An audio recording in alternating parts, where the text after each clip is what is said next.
Good morning, rock stars. How are you guys out there today? Guys and gals, people, wonderful, beautiful people. I am back from Las Vegas. Back for a couple days. It really winded me. Vegas is a mentally and spiritually taxing place. I did not record any videos in Vegas, not even a quote of the day. I wasn't feeling it. I believe when I am moved to do these things now, it is something spiritual in me that's drawing me to do these recordings. And Vegas is a very spiritually clouding place.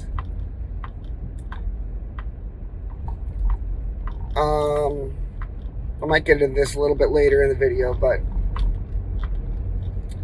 I can feel a difference from when I'm in Vegas as opposed to when I'm in a different place. And it's not just traveling from home, it's being in certain places are spiritually clouding. Vegas is definitely one of them. I was staying in Caesar's Palace, in the heart of the Strip, sort of, and well, maybe South Strip, but it feels like the heart of the Strip, it really does. And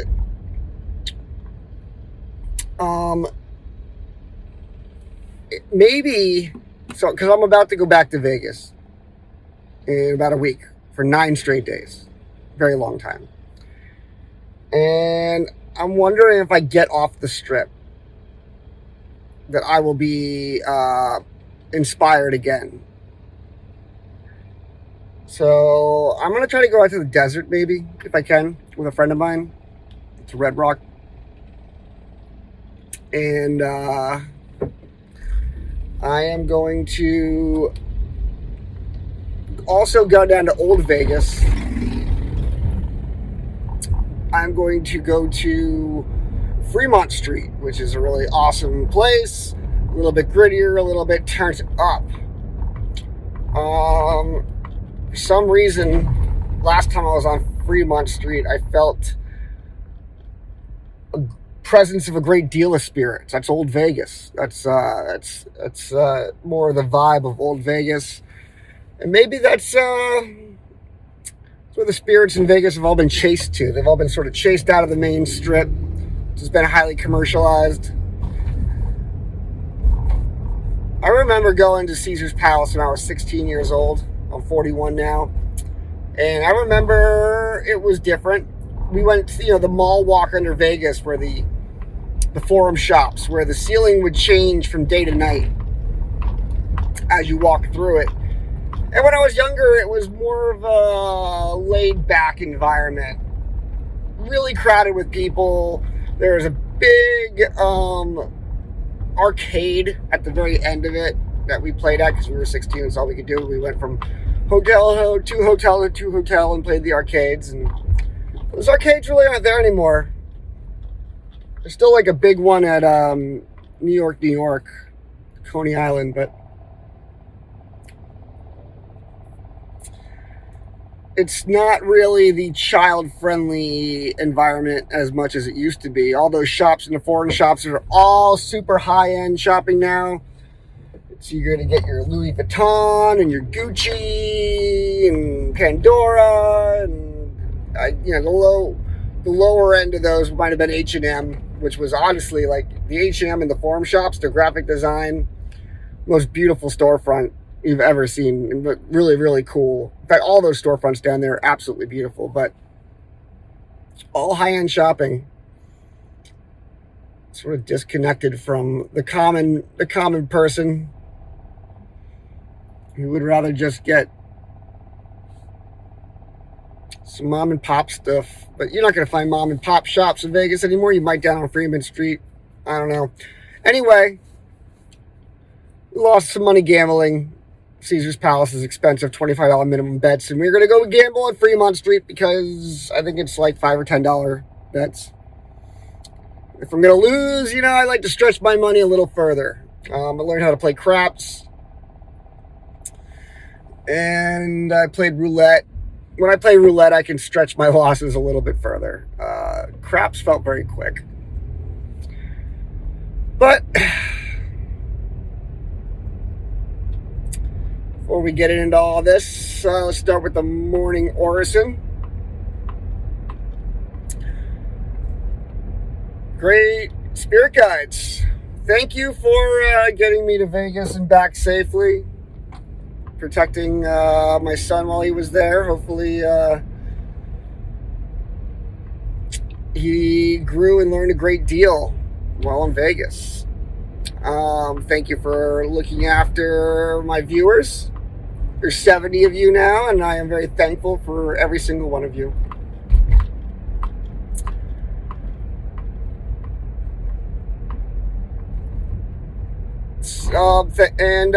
Thank you for giving me the mental clarity to receive messages, to know when I'm receiving them. I can definitely feel when I am receiving a message and when I am not. I feel like I've always had this intuition, and now you're helping me hone it.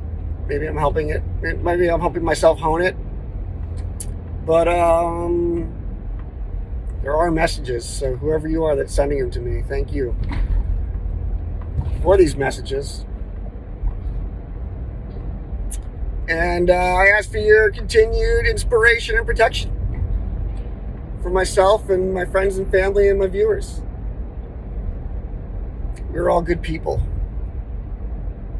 And if we start slipping, help guide us back to being good. Being positive light in this world. All right, a little short one this morning. Maybe that was short, I don't know.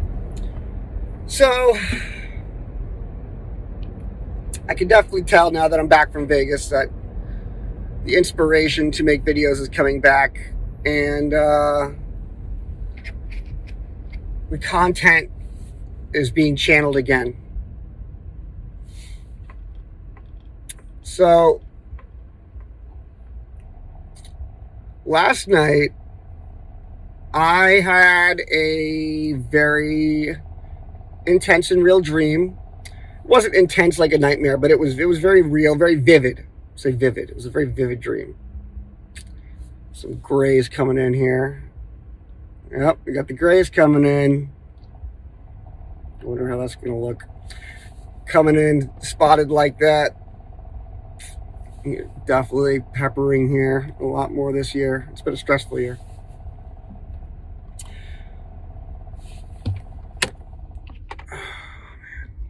This old car gets me from point A to point B, but it is a rattly old beast.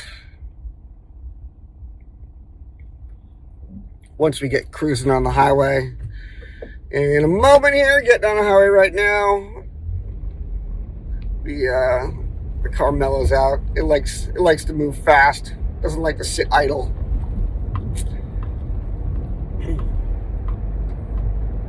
So we're a little late for work today. That's okay. We've been working many weekend days without a weekday off.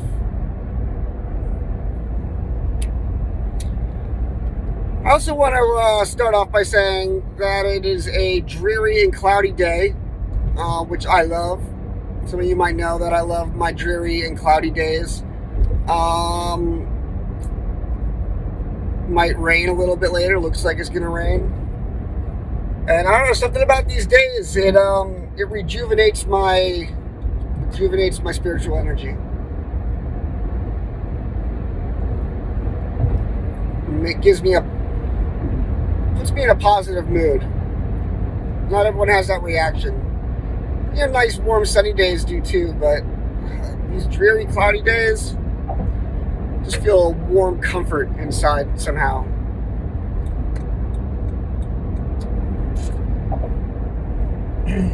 So yeah, I had this dream last night, and the dream was of my grandfather. We called him Poppy. It's my mother's father. who passed away a while ago now. It's been many years. He was in his like mid-60s when he passed away, I think. So relatively pretty young. He had heart issues. He liked to drink a lot. He liked to go to bars and meet women, and he lived a very relaxed lifestyle. He was a lot more relaxed than a lot of the people I know. Definitely more than myself. I'm a little wound up tight sometimes. My mom's also a relaxed person, but Poppy was very relaxed all the time.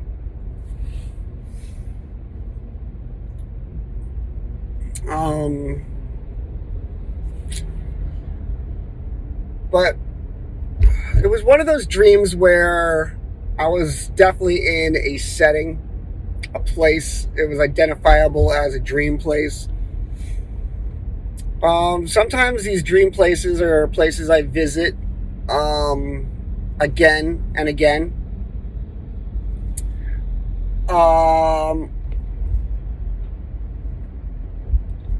This was, how should I say it? The type of environment was urban. And it definitely felt like a long time ago, like almost like a city setting, maybe in like the 1930s, 1940s. It felt old timey, but still modern enough. Though I didn't see any water in my dream, there was a sense of being near a harbor, like a downtown bar area, sort of shopping street by a harbor. I remember I could visually see the details of some of these building interiors that I was in my mind right now. Some of it was very clear. I couldn't tell you what city it was. Sorry, this is a little all over the place. I'm just trying to piecemeal the dream back together for you. So maybe I'll summarize at the end. I was interacting with my grandfather in this dream, and I remember talking to him about I know that I don't remember being in this place, but it felt like a place that I was familiar with. There's a bar in Baltimore that I used to frequent quite often called the Mount Royal Tavern. It was a cash only bar. It was a dive bar. One day we'll do a whole episode about the Mount Royal Tavern because it's a magical place. Definitely a lot of spirits in there.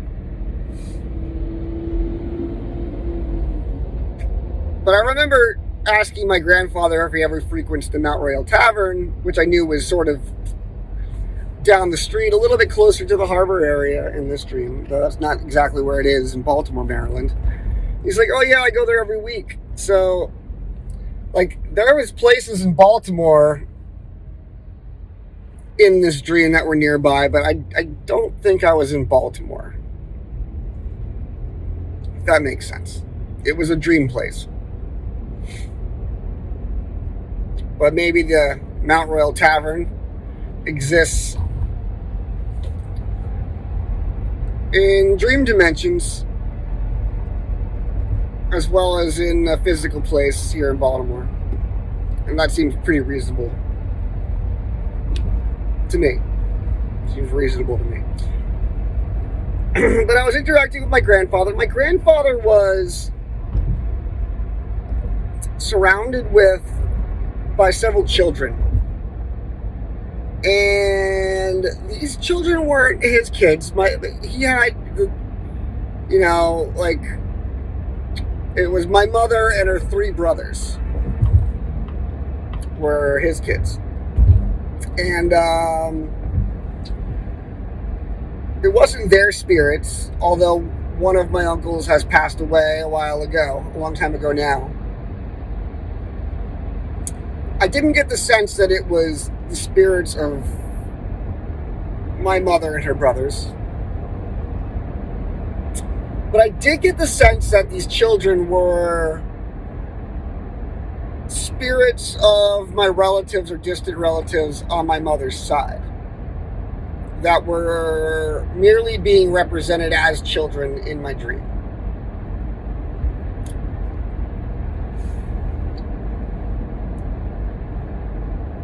One of them dropped their name, actually, when they were talking to me, and I forget what the name was.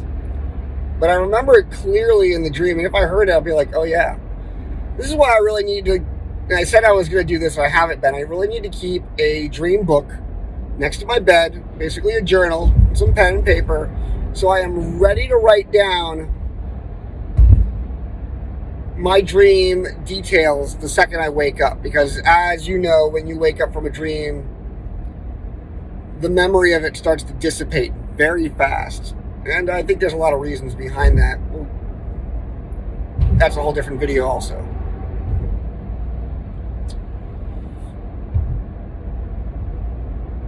But,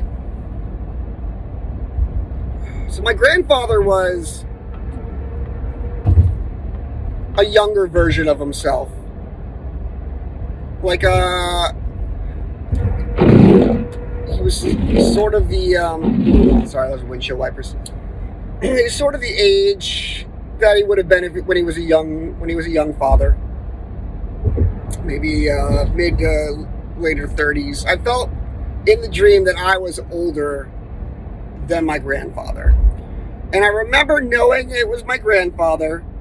I remember being aware in this dream that I was talking to my grandfather and that I was in a dream talking to my grandfather. I was aware that I was in a dream or having a visitation, having an experience outside of my physical body. I was cognizant of that.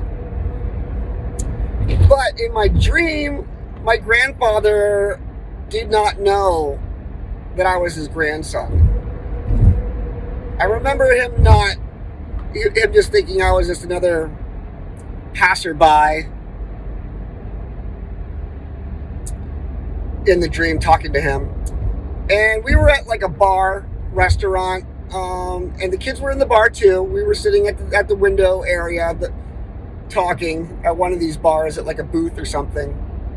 And the bar, everything felt a little dirty. The streets were not paved, they were dirt streets. There was a sort of a sepia tone to everything, a little bit. It was very brown. There was, the vehicles didn't feel like they were cars. They felt like there was like horse-drawn vehicles still going down the streets. It felt that old. Though there might have been some cars too, buggies, nothing was moving very fast. And though I didn't see any horses or buggies or cars, I got the vibe they were there passing us. Like, I didn't see the harbor, but I knew it was there. If that makes sense to you.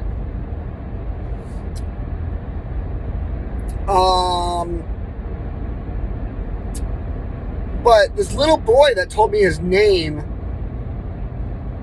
whatever spirit that little boy was, I did get the feeling that spirit knew that I was Poppy's grandson. That I was actually the relative I was, who I was in real life. The boy could see through me, where my grandfather's spirit could not see. I was just another character in this dream realm with him. And I didn't feel like this was all just coming from me. In my mind, this felt like a visitation. Definitely felt like a visitation to my grandfather. And the meaning of which I'm trying to figure out. why I was having a dream of my grandfather? Well, when I was in Vegas, where I lost money, I lost a good amount of money. Despite my use of crystals, turquoises and not turquoises, tiger's eye and other wealth generating crystals, I end up losing money. But there is a ring that I like to wear when I'm gambling. It's a big gold ring with a giant tiger's eye on it. Real gold. It's feels valuable. This is a ring my grandfather gave me when I was younger. It didn't fit my finger when he gave it to me, but it fits my finger now. And I wore this ring a lot in Vegas. So I wonder if through the act of wearing my grandfather's ring, I was drawing his spirit out closer to me. And I couldn't communicate with him because I was in Vegas and I was being clouded by the commerciality of Las Vegas, preventing the spirits from coming through. So maybe that had something to do with it, because in my dream I was also wearing the ring, and I showed him the ring, and I remember saying to my grandfather in a dream, because I remember not wanting to give on that I was my grandfather's grandson. I wanted to keep the mystery going for him for some reason, and I remember looking at my grandfather in the dream and showing him the ring he gave me and saying to him, "This is the ring my grandfather gave me." And I remember him looking at it and touching it, and who knows, maybe he imbued it with some magic powers, and maybe when I go back to Vegas the second time and I wear the ring, maybe it'll actually work for me.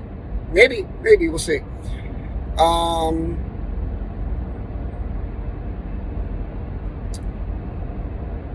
But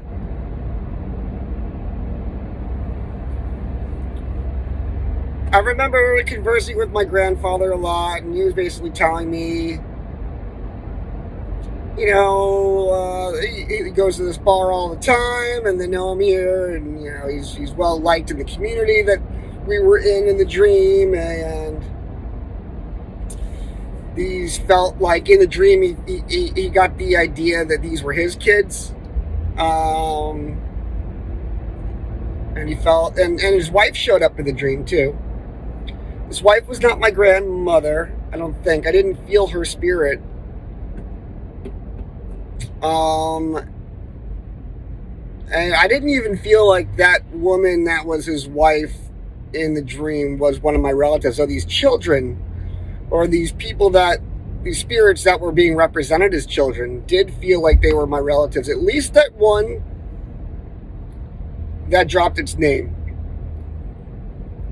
The first name was it was a little boy. The first name was very specific.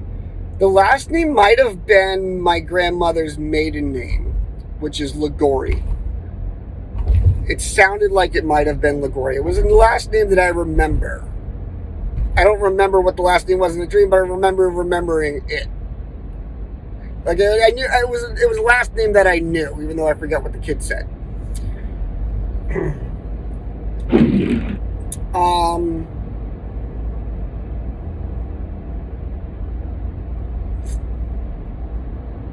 And that was pretty much the dream. After the child said the name, I started to slowly wake up, which I didn't want to. It was one of those dreams I didn't want to wake up from. I wanted to spend more time with my grandfather.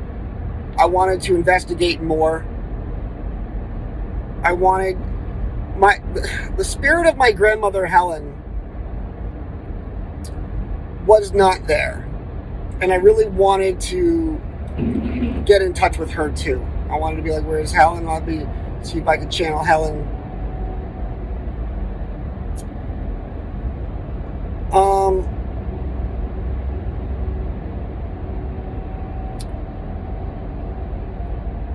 There might be reasons why she wasn't there. I believe her spirit is on a mission. I believe she is angelic and has sort of angelic missions. If you listen to my episode about how my son almost died when he was born, I tried to channel her spirit that day to try to save my son. Sometimes I ask for her protection.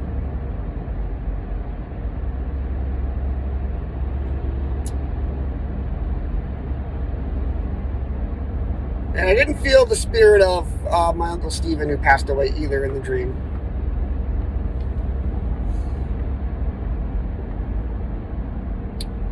But this child felt like it was a relative older than maybe my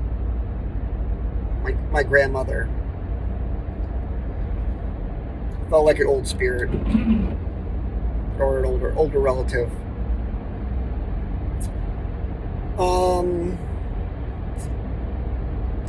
So a little bit of family background, and I don't know much about the details of the spiritual significance of the facts I'm about to tell you.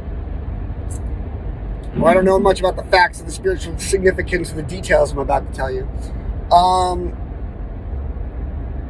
So sometimes I wonder if my ability to be able to channel spiritual things comes from my family history. That it is passed down, that it is inherited. The gifts I have are inherited from my family. I believe that I have inherited gifts from my father's side and my mother's side, as we all do. I believe that the psychic abilities I get from both sides are both powerful but different. And a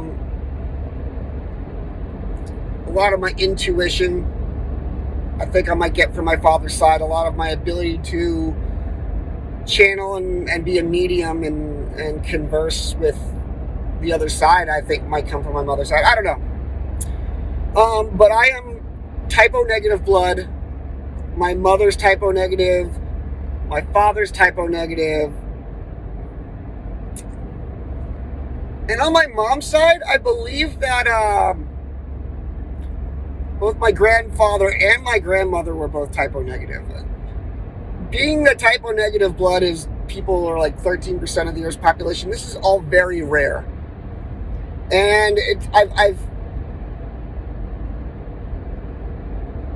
had really interesting and long-term friendships with a lot of other people I've met in life who are also type O negative. Like the magnetism of type O negative blood draws other type O negative people to you. And I believe I have a spiritual connection with these people. Sometimes I butt heads with these people, and I believe it's because we're both type O negative spiritual alphas, if you will. But we maintain the friendship because we know we have a spiritual connection somehow, whether it's conscious or subconscious.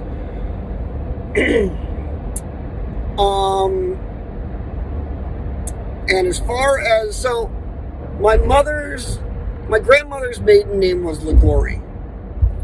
And I almost feel as if this child dropped the last name and said it was Ligori.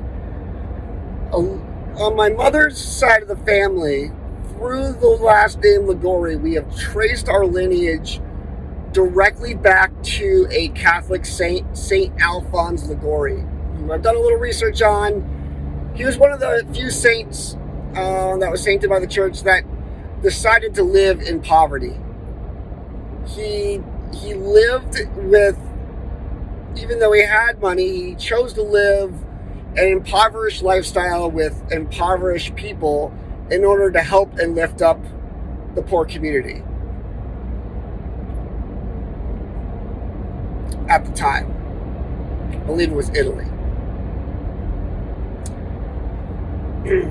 So, on my mother's side, I'm directly related to a Catholic saint. And on my father's side, we've done a little bit of digging and found out that I'm directly related to someone that signed the Declaration of Independence. Their last name is Rhodes, Rhodes, which is also on my grandmother's side of the family.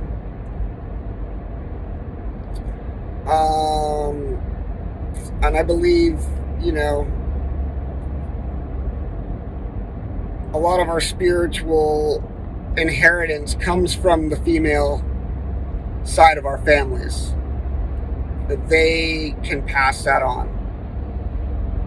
The mother is a very important aspect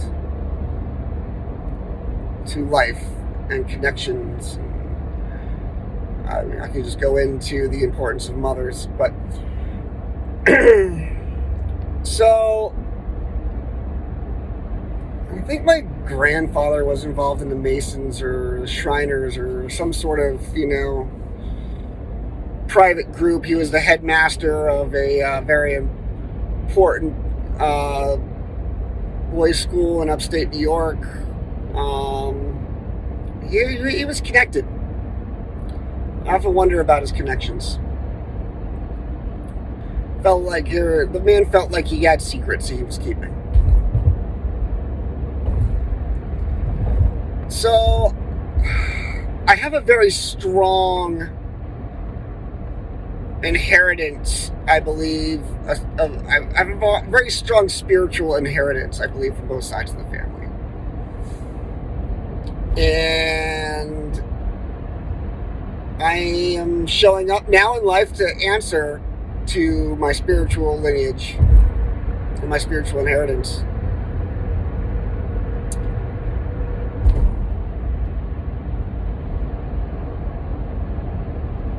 And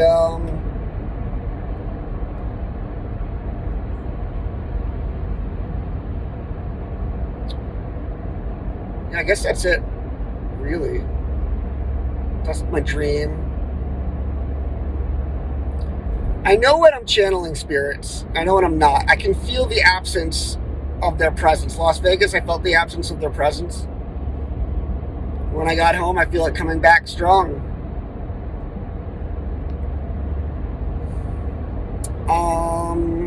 That's why I had this visitation to my grandfather last night. And maybe he's gonna show me a good time in Las Vegas this next time around. Bring that ring out again. And this time I'll invite my grandfather to the table with me. I think that's what was missing. I was wearing his ring, but I forgot to invite his spirit. I forgot to talk to him first. So, grandfather, this next time around, I will let you know when I'm going out. I'll invite you to the table with me. And we can have a fun time together. What stood out in the dream, though, was this one spirit of a child who dropped their name. Felt like they gave me a clue. Definitely felt like a clue. And I wish I could remember exactly what the name was. But a lot of details of this dream are still very strong in my mind. They're lingering. Like one of the details of the inside of one of these bars, I remember it was like a basement style bar, kind of like an oyster bar back in the day, and there was a stone wall that was kind of like a stone pillar in the middle that kind of helped support. It was doing some sort of roof support, and the bar was to the right when we went in, and there were sort of tables, and the floor felt sort of dirty, but it felt very safe. The whole environment felt very safe and comforting. It felt like a safe place for children. Everyone was welcome. It was just a very laid back, really nice place, and maybe this is a very real place that my grandfather has chosen to linger in the afterlife. I could see that he could feel real comfortable there. He'd feel at home there. So maybe this is maybe this is my grandfather's home in the afterlife, and I visited him in his home environment.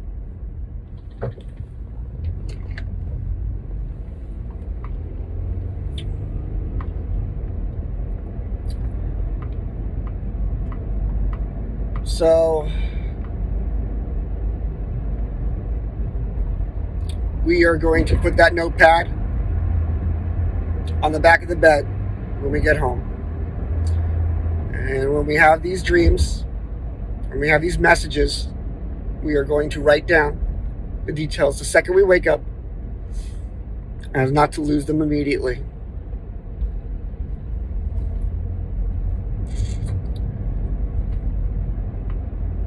It's a very special feeling when you're in a dream and you know that you're in a dream and you have that benefit, you have the upper hand of knowing you're in a dream. It's a very powerful feeling. It was a really interesting feeling to be able to talk to my grandfather, knowing that it was my grandfather, but him not knowing it was me that was talking to him.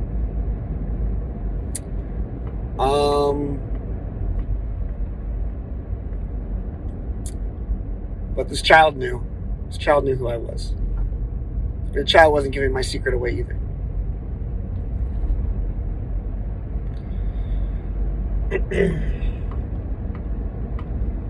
My mother made a joke because my grandfather. Oh yeah, another reason why I felt.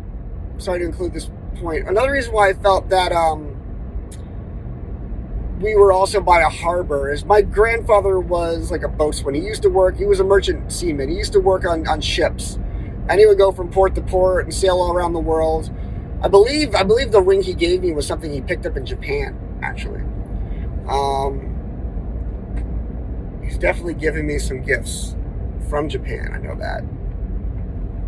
My mother made the joke of maybe the children you saw in your dream. So I texted my mother this morning. She said, well, maybe the children you saw in your dream were, children that my father had with a different woman that we never knew about. And she laughed about it.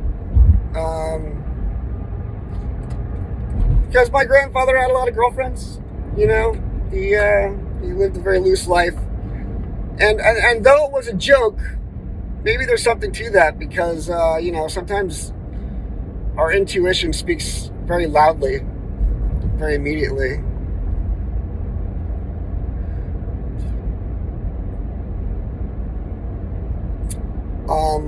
But these people didn't feel like they were alive. Maybe they were. Could have been, some of these spirits could have been alive, and they were also traveling in their dreams as I was.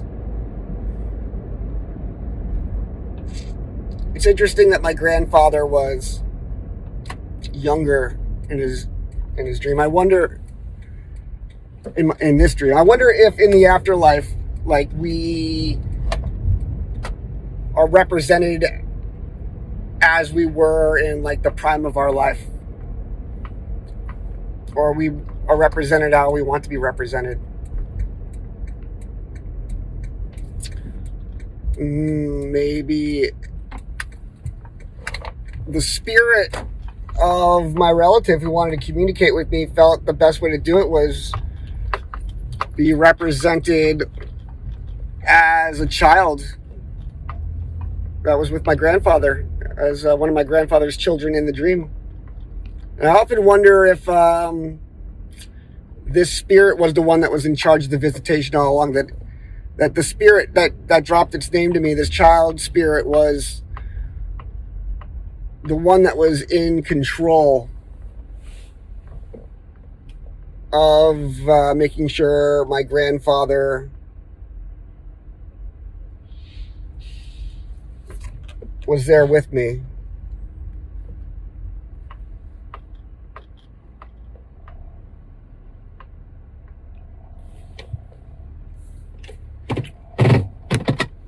That the spirit was the one that delivered my grandfather and me to this place so that we can meet. Anyway, thank you, spirits, for the visitation and the continued visions. Thank you all for listening. I love you. Rock and roll. Peace.